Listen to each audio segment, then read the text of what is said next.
katugusuze kandi twizere ko ukomeje kugenda ugira ibihe byiza ukurikiranye Evangelize Monde TV. Uyu ni wa mwanya tugira ko tukagenda tukugezaho amakuru atandukanye abari kugenda avugwa mu iyobokamana cyangwa se amakuru ya gospel muri rusange, aho twibanda ku makuru avugwa hano mu Rwanda, tukajya mu karere ndetse n'andi ari kugenda avugwa ahantu hatandukanye hirya no hino ku isi. Amakuru yacu rero turaza kwibanda ku ngingo zigiye zikurikira. Tuzakubwira yuko mu itorero ADEPR hari kuvugwa impinduka zigiye zinyuranye, aho kuri ubu indembo zari 9 zamaze kugirwa indembo 5 ndetse n'abayobozi bazo bakaba bamaze kugenda batangazwa muri rusange.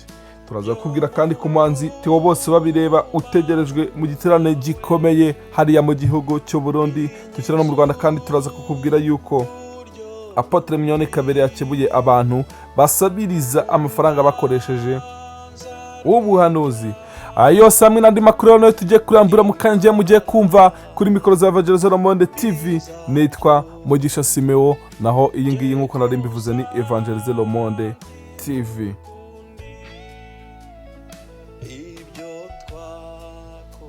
Tudatinze reka duhite ko dutangira amakuru yacu, aho tugiye gutangirira ku makuru ari kugenda avugwa mu itorero ADEPR. Itorero ADEPR rero nkuko twanabigarutseho mu makuru yacu yatambutse mu minsi yashize kuri iyi chaîne yacu, twababwiye yuko hari impinduka ziri kugenda zikorwa muri iri torero, aho kuri ubu indembo zari 9 zamaze kugirwa indembo 5 ndetse hakaba hatangajwe n'abayobozi bagiye kuziyobora. Kuko twababwiye rero mu nkuru zacu zabanje kuko paruwasi zari 140 kuri ubu zamaze kuba 30, niko byangize no ku ndembo aho nazo zagabanijwe kuri ubu zikaba zigiye kuba indembo 5 aho kugumya ziba ari 9 nkuko byari bisanzwe. Indembo rero zigiye kugumaho na amajyepfo, amajyaruguru, iburasirazuba, iburengerazuba ndetse n'ururembo rw'umujyi wa Kigali. Iburengerazuba icyicaro kizaba kiri mu karere ka Rubavu, amajyaruguru icyicaro cy'ururembo kizaba kiri mu karere ka Musanze ku ituro rya Muhoza, iburasirazuba azaba ari mu karere ka Rwamagana, amajyepfo azaba ari Huye kwitaba ndetse birumvikananye n'ururembo rw'umujyi wa Kigali aho ruzaba rukorera hariya kuri Dove Hotel. Abashumba rero bazayobora indembo iburengerazuba hagiye ni Muragire Jean Marie Vianney, amajyepfo hajya Tarisisa Ndayishimiye, amajyaruguru hajya Pasiteri Uwambaje Emmanuel, iburasirazuba hazayoborwa na Pasiteri Bizimana Jean Baptiste. Mu mujyi wa Kigali ho ubuyobozi bw'iri torero mu kiganiro bwagiranye na Life Radio bwavuze ko bazatangaza umuyobozi uzobera ururembo rw'umujyi wa Kigali mu minsi iri imbere, kuko bakiri kubyigaho ndetse n'ibindi bakiri gukoraho muri rusange.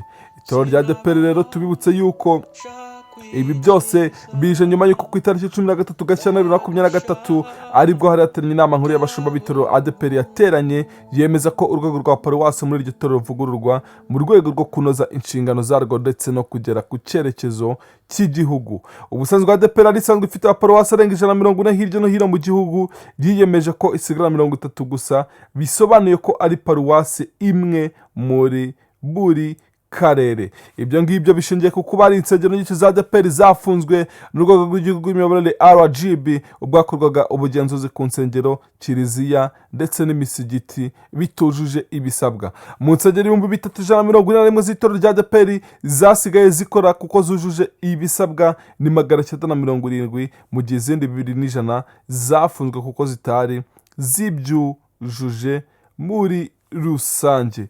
Rero muri aya mavugurura yabaye abashumba 9 nabo bari bayoboye indembo nabo barebwaga n'aya mavugurura, aho bamwe muri bo bakuwe nyine ku kuyobora indembo birumvikana.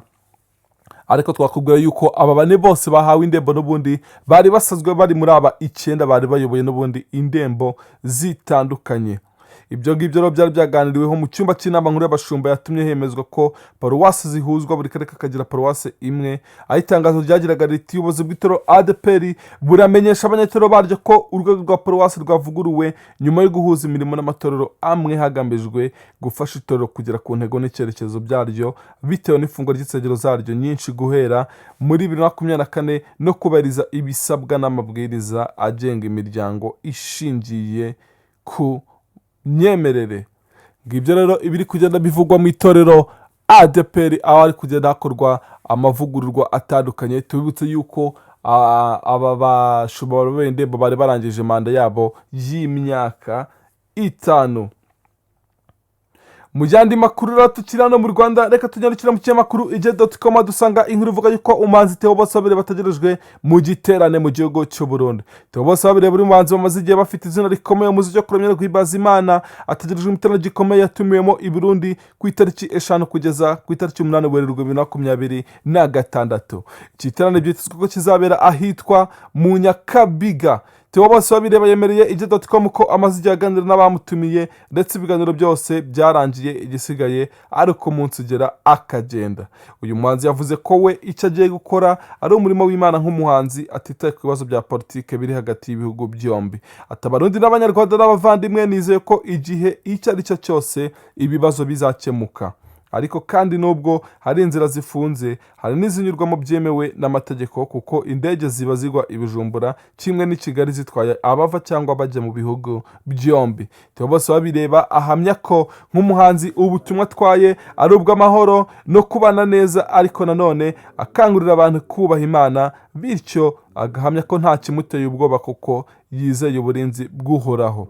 Theo Bosebabire bagiye gukora igiterane i Burundi mu gihe anakomeje guhangana n'uburwayi bw'umugore we umaze igihe yivuza indwara y'impyiko, ibi basaba ubushobozi bwinshi ku rwego rw'uko uyu muhanzi w'iminsi yashize yambazaga buri umwe umuzi ngo amurwaneho. Theo Bosebabire yamenyekanye mu ndirimbo zitandukanye nka Bosebabire yanitiriwe, Isoko imara inyota, Ingoma yawe niyogere, Ikizurubwa, Ikigeragezo cy'ikarande, Mukunzi, ndetse n'izindi nyinshi. Nguwo rero Theo Bosebabire utegerejwe mu giterane gikomeye hariya mu gihugu cy'u Burundi, ndetse kiri no mu bihugu afitemo abakunzi benshi cyane, nk'uko yagiye abigaragarizwa bindi biterane yagiye yitabira muri iki gihugu cy'u Burundi. Mu yandi makuru rero, reka twirisize mu kinyamakuru Paradise dusanga inkuru ivuga yuko umushumba Apotre Mignone Kabera akebuye abantu basabiriza bakoresheje ubuhanuzi. Mu materaniro ya Noble Church ya Noble Family Church, Apotre Mignone Kabera yanenze abantu basabiriza bakoresheje ubuhanuzi, avuga ko atari ubuhanuzi bw'ukuri, ahubwo ko ari uburiganya budahesha Imana icyubahiro. Apotre Mignone Kabera yatanze inyigisho ikomeye igaruka ku myitwarire y'abavuga ubutumwa bwiza basabiriza, abakebura ko kuvuga ubutumwa uri mu bukene bwo gusabiriza bidahesha Imana icyubahiro kandi bigatesha agaciro umuhamagaro. Yagaragaje ko hari aho ubuhanuzi bwagiye buhinduka inzira yo gushaka imibereho aho kuba umurimo wo gukorera Imana. Yatanze urugero rw'abahamagara abamama bababwira amagambo aryoshye ngo Imana yejeje ibirenge byawe cyangwa Imana irakwishimiye, ariko intego nyamukuru ari ukubakuraho amafaranga make. Yavuze ko ubwo buryo atari ubuhanuzi buzima, ahubwo ko ari ubuhanuzi bw'uburofa bugamije kuyobya no kunyaga abizera. Yashimangiye ko uwahawe amavuta y'ubuhamagaro adakwiye guhindura igicaniro isoko yo gusabiriza. Abavuga Imana bakeneye imitekerereze no mu myitwarire bagakoresha amayeri yo gusunikira abantu gutanga, baba bagaragaza isura itariyo y'Imana. Ubutumwa bwiza ntibugomba kuvugwa mu buryo bwo kwiyandarika cyangwa bwo gusabiriza, kuko Imana yatanze ubuhamagaro, inatanga n'ibikenerwa kugira ngo uwo murimo ushyirwe mu bikorwa. Apotre Mignone Kabera yibukije ko hari amavuta y'ubutambyi n'ay'ubwami, bivuze ko umukozi w'Imana akwiriye kubaho mu cyubahiro, atabayeho ategereje ko abantu bamugirira impuhwe. Yavuze ko niyo habaho ibihe bikomeye, uwahamagariye umurimo atagomba kugwa mu mutego wo gusabiriza, ahubwo akiringira Imana nk'isoko y'ibyo akeneye. Gutanga kw'abizera bigomba kuba igisubizo cy'umutima ushaka gufasha, si igitutu cyangwa uburiganya. Yasoje asaba abizera kutagwa mu mutego wo gutakambira abantu bababwira ko byabarangiranye, ahubwo bakiringira Imana ihoraho. Ubutumwa nyakuri bukwiye kubaka ukwizera no kwigisha abantu kwiringira Imana, aho kubatoza gutinya cyangwa kubashuka. Kubwe ngo igihe ubuhanuzi bwita ku kuri no ku cyubahiro cy'umuhamagaro, nibwo itorero riba rifite ubuzima kandi rikubaka abizera mu mucyo no mu kuri. Nguwo rero umushumba Apotre Mignone Kabera aho yakebuye abahanuzi batandukanye bakoresha impano y'ubuhanuzi mu gushaka indamu zabo cyangwa se mu gusabiriza. Mu yandi makuru rero reka tukubwire yuko urubyiruko rwa Foursquare Gospel Church rwateguye igiterane Joshua Generation Connection. Joshua Generation Connection 2026, urubyiruko rwa Foursquare rwateguye igiterane ngarukamwaka basazwe bita Joshua Generation Connection. Urubyiruko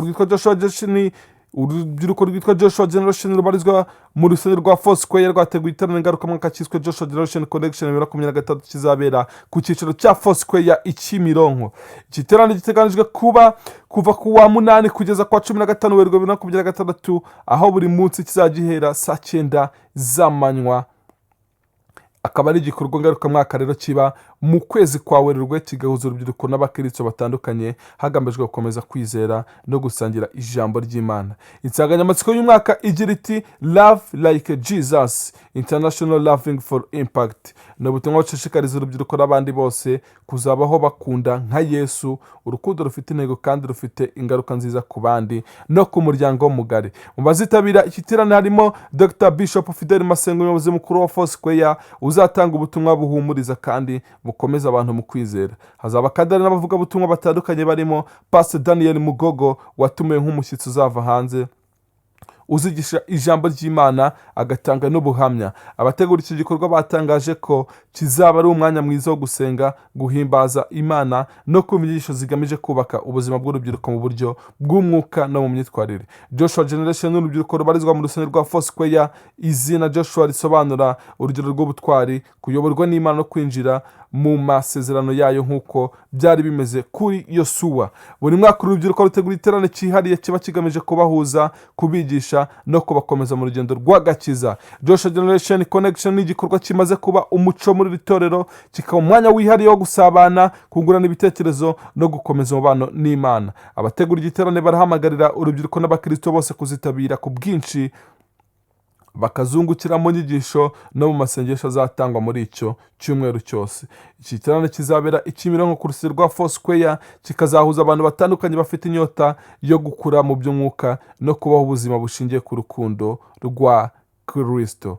Ngiyo rero igiterane Joshua Generation Connection 2026, tubararikire mwese kuzakitabira muri rusange. Ayandi makuru rero tugiye no gusorezaho ni inkuru iri kuvugwa ku muramyi Prosper Nkomezi, aho afite imbamutima zikomeye cyane nyuma yo gusura umusozi wa Golgotha ndetse n'imva ya Yesu. Umuramyi Prosper Nkomezi yasazwe n'umunezero nyuma yo gusura umusozi wa Golgotha, umusozi ufite kinini uvuze mu myemerere y'Abakristo, avuga ko atari urugendo rwo gutembera gusa ahubwo ari igisobanuro cyaho agakiza gahurira n'urukundo. Prosper Nkomezi yageze i Tel Aviv kwa 17 Gashyantare 2026, agiye kwitegura igitaramo giteganijwe kuba ku mugoroba w'uyu munsi tariki ya 21 Gashyantare 2026. Yifashishije imbuga nkoranyambaga ze zitandukanye, Nkomezi yagaragaje ko ku munsi w'ejo tariki 20 Gashyantare yanyuzwe no gusura uduce tumwe na tumwe tubitse amateka Yesu, akenshi usanga bayazi barayakuye muri Bibiliya gusa. Ati ku munsi wa gatatu muri Sere nagize umugisha wo gusura Golgotha, ubusitani burimo imva y'umwami wacu Yesu Kristo, umusozi Yesu yakundaga gusengeraho cyane, ari we yazamukiyeho amaze kuzuka, ari nawe yigishirijeho abigishwa be gusenga rya sengesho dukunda gusenga, akaba ari jaride bita Garden of Gethsemane, ku kidendezi cya Bethesda no ku rukuta rw'amaganya the Western Wall. Arakomeza ati nasuye kandi umugezi wa Yorodani aho Yohana yamubatirije. Ntabwo byari gusura gusa ahubwo rwa urugendo rwo kwizera, aho kwigomwa bihura n'urukundo, aho isengesho ryarimo agahinda, aho gukira byazanye icyizere, aho kwizera kugikomeweho Kristo ariho, yahozeho kandi azahoraho iteka ryose. Prosper Nkomezi akoze urwo rugendo nyuma y'ukwezi kumwe asabye umukunzi we ko yazamubera umugore, amwambika impeta y'urukundo. Bikaba biteganijwe ko ari butarame ku mugoroba wa tariki 21 Gashyantare 2026. Prosper Nkomezi akabazwa mu ndirimbo zitandukanye zirimo Sinzahwema, Urarinzwe, Humura, Ibasha Gukora, Wanyujuje, Singitinya n'izindi zitandukanye. Akaba ari umwe mu baramyi bagiye biguzaho igikundiro n'abantu benshi batandukanye, abantu mu gihugu cy'u Rwanda ndetse na hanze babasha kumva ururimi rw'Ikinyarwanda. nguwo rero Prosper Nkomezi ukomeje kubarizwa mu gihugu cya Isiraheli aho yagiye mu ivugabutumwa. Tubabwire yuko aha naho dusoreje amakuru yacu twari twabateguriye. Njye mwabanye nitwa Mugisha Simeo, naho iyi ni Evangelizo Monde TV. Amakuru yacu nakagaruka, reka tubasaba gukora subscribe, share ndetse na comment kugira ngo amakuru nk'aya agenda bagiro 5 kuri 5. Murakoze, amahoro y'Imana abane namwe.